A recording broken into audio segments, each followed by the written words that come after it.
All right, welcome to GMT for Cyber Awareness. We're gonna roll into it. These are your topics. We're going over malicious code, computer use, removable media and mobile devices, online behavior, physical security, insider threat, information security, SCI, and SCIFs.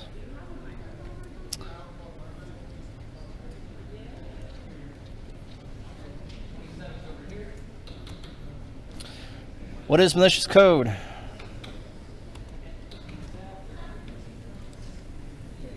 Malicious code is lines of code that include a malicious intent. They can get inside of emails or downloadable PDFs or things of that nature.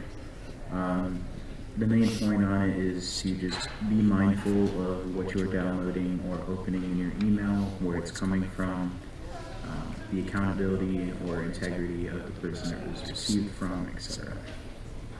That is malicious code. Moving on. Protect against malicious code. Be aware of what you're viewing on your computers and mobile devices. We don't have it. Don't click on anything like buttons, graphics, pop-ups. You need to low or pull up the voice. Make sure the email is from trusted worthy sources. If emails don't look right, report it. Only use approved and authorized applications when using government-owned devices. Keep up on system updates and patches. Use antivirus software and software protectors. Make sure you are backing up your security and storing your files. Here's a case study for effects on cyber attacks. In April 2019, Fort Bragg simulated the effects of a cyber attack on its power grid in an unannounced exercise. The power on the base was out for over 12 hours. Fort Bragg conducted the exercise because in today's world, cyber attacks are very likely. This exercise is exactly what we needed to do to identify vulnerabilities and work to improve our security and deployment posture. The effects were widespread, impacting traffic and the ability to perform everyday tasks. On the civilian side, it is very common for companies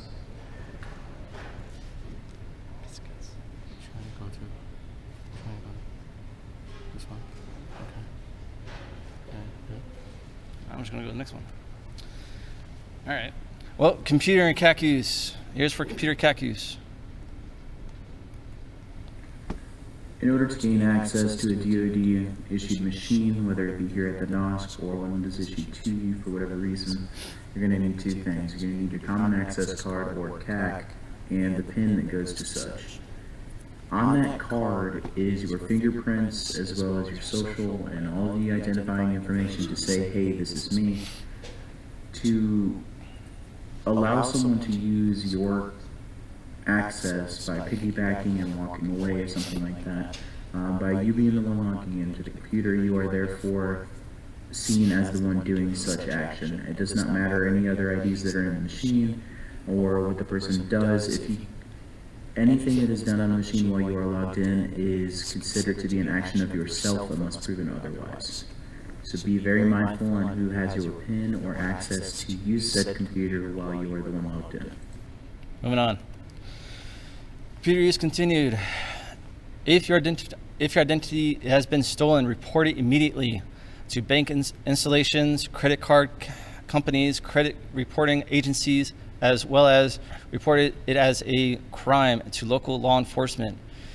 When teleworking, make sure you are following all your organization's guidance, staying diligent on where and what you are using. Always use cybersecurity best practices to ensure there is no loss of information. Pay attention to cookies websites may be using. Always make sure your websites and you are using view show the proper quotations. Password usage. So in this case study, it pretty much explains what do you do with a password. If you have a password, make sure you remember it. Don't be writing it down somewhere someone can find it. Make sure it's random. Make sure it's not a date, name, alphanumeric, random passwords. Don't give it away to friends. Removable media mobile devices. Here at NRC Pittsburgh, we do not authorize any removable devices onto our government-issued computers. So no devices connected via flash card, CDs, music players, and iPads. Portable electronic devices such as laptops, fitness bands, tablets, smartphones, etc. Online behaviors. Do not use, view, or download pornography on government computers, along with gambling, conducting a private business, or loading and using personal/unauthorized software while on the network. Know who you are adding to your account. If you are unsure who someone is, do not add them. Do not post your organization's location. Do not act on or speak in behalf of your organization, and never use your work information. Be respectful while using online content. No harassment, bullying, hazing, stalking, discrimination, or retaliation. Physical security. Always be aware of your surroundings when away from your organization. Keep badges put away or anything that may be able to identify where you work. Do not discuss classified or sensitive material outside of your work. Have situational awareness at all times. Practicing good physical entry involves following your organization's policy when gaining entry to security or securing a work area and responding to emergencies.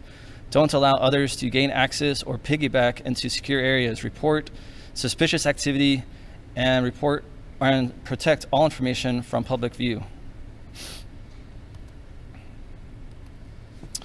Insider threat.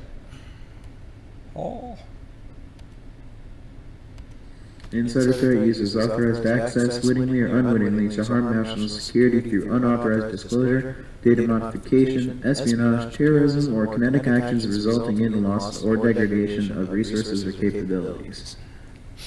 Insiders are able to do extraordinary damage to the organizations by exploiting their trusted statuses.